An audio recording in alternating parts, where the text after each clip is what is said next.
Hello दोस्तों, नमस्कार। मैं महेंद्र श्रीवास्तव, एक्सपर्ट महिंद्रा आईसीएस अकादमी में आपका स्वागत करते हैं। छात्रों, मेरी क्लास चल रही है सामान्य विज्ञान एवं प्रौद्योगिकी के बारे में, जिसमें हमारी जिसे कहते हैं हमारी आकाश गंगा यानी हमारा सौर मंडल, ठीक है, उसके बारे में हम आपको बताने जा रहे हैं। भाग 15 यानी चैप्टर 15। आगे, अत्यधिक गुरुत्वाकर्षण के अत्यधिक गुरुत्वाकर्षण बल होने के कारण ब्लैक होल से कोई भी पदार्थ नहीं निकल पाता, ठीक है, या किरण बाहर नहीं निकल सकती अत्यधिक गुरुत्वाकर्षण के कारण। आगे, उपग्रह छोटे आकाशीय पिंड हैं। जो उपग्रह हैं वो छोटे आकाशीय पिंड हैं जो किसी ग्रह के चारों ओर चक्कर लगाते हैं, परंतु इनका अपना प्रकाश नहीं होता। यानी जो उपग्रह कहे जाते हैं ये आकाशीय पिंड होते हैं जो किसी ग्रह के चारों ओर चक्कर लगाते हैं, परंतु इनका अपना कोई प्रकाश नहीं होता है। आगे, क्षुद्र ग्रह वो होते हैं जो छोटे छोटे आकाशीय पिंड हैं जो मंगल और बृहस्पति के मध्य स्थित है। यानी कि क्षुद्र ग्रह वो होते हैं जो आकाशीय पिंड होते हैं और मंगल और बृहस्पति के बीच में मध्य में ये क्या करते हैं, मध्य स्थित होते हैं और उसके चक्कर लगाते हैं। आगे, धूमकेतु क्या है? धूमकेतु आकाशीय धूल कण है, यानी आकाशीय धूल कण है। गैस, बर्फ आदि पदार्थों से निर्मित आकाशीय पिंड है। यानी कि जो धूमकेतु है आकाशीय धूल कण है, गैस, बर्फ है और आदि पदार्थों से निर्मित आकाशीय पिंड है जो सूर्य की परिक्रमा करते हैं। ये ऐसा क्यों हुआ? ऐसा इसलिए हुआ, जैसे कहा जाता है कि दो ग्रह तारे थे, एक सूर्य था और दूसरा एक तारा कोई और था। उसमें से एक बड़ा तारा आया और वो जो है जब चक्कर लगाने के चक्कर में उसके जो चक्कर लगा रहा था बीच में आ गया इससे भी बड़ा तारा, और उसके गुरुत्वाकर्षण के कारण वो टूट गया, तो उससे 9 ग्रह बने।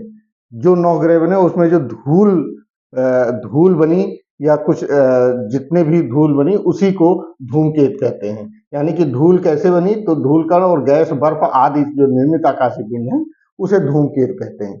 ठीक है, समझ में आया? और चंद्रमा पृथ्वी का एकमात्र उपग्रह है जो पृथ्वी से 3,84,365 किलोमीटर दूर है। यानी कि चंद्रमा पृथ्वी का एकमात्र उपग्रह है जो पृथ्वी से 3,84,365 किलोमीटर दूर स्थित है। आगे, चंद्रमा पर गुरुत्वाकर्षण बल का मान पृथ्वी के गुरुत्वाकर्षण बल का 1/6वां भाग है। अतः चंद्रमा पर वायुमंडल का अभाव है। कहने का मतलब है चंद्रमा पर गुरुत्वाकर्षण का बल का मान जो पृथ्वी के गुरुत्वाकर्षण बल का जो मान है 1/6वां भाग है, अतः चंद्रमा पर वायुमंडल का अभाव है।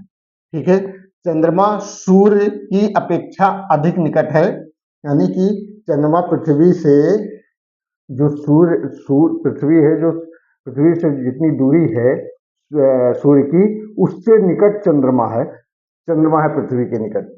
अतः ज्वार पर अधिक प्रभाव पड़ता है। आगे छात्रों हम ज्वार के बारे में हम आपको बताएंगे, अभी इसके बारे में हम आपको जानकारी देते चलें। ज्वार पर अधिक प्रभाव डालता है, यानी कि चंद्रमा सूर्य के जो निकट है, जिसके कारण ज्वार और भाटा आते हैं, इसी के कारण आते हैं।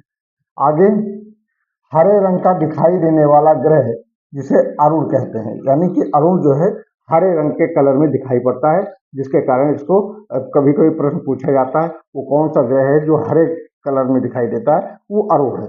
आगे, शुक्र के बारे में हमने बताया भी, भोर का तारा भी कहते हैं।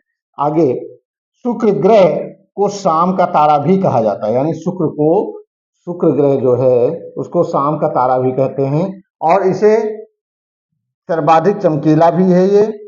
यानी शुक्र ग्रह सर्वाधिक चमकीला भी है और ये सर्वाधिक गर्म ग्रह भी कहा जाता है। यानी कि शुक्र ग्रह सर्वाधिक चमकीला है, यानी चमकता भी है, और ये चमकने का मेन कारण ये है कि गुरुत्वाकर्षण के कारण है, जो घर्षण होता है उसी की वजह से चमकता है। और आगे जो है ये सर्वाधिक चमकीला है और सबसे गर्म ग्रह ये शुक्र ही माना जाता है।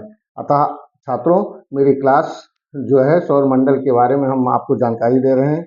मेरी क्लास ज्वाइन करते रहिए एक्सपर्ट महिंद्रा आईसीएस अकादमी, आपको बहुत फायदा मिलेगा। जय हिंद, जय भारत, नमस्कार।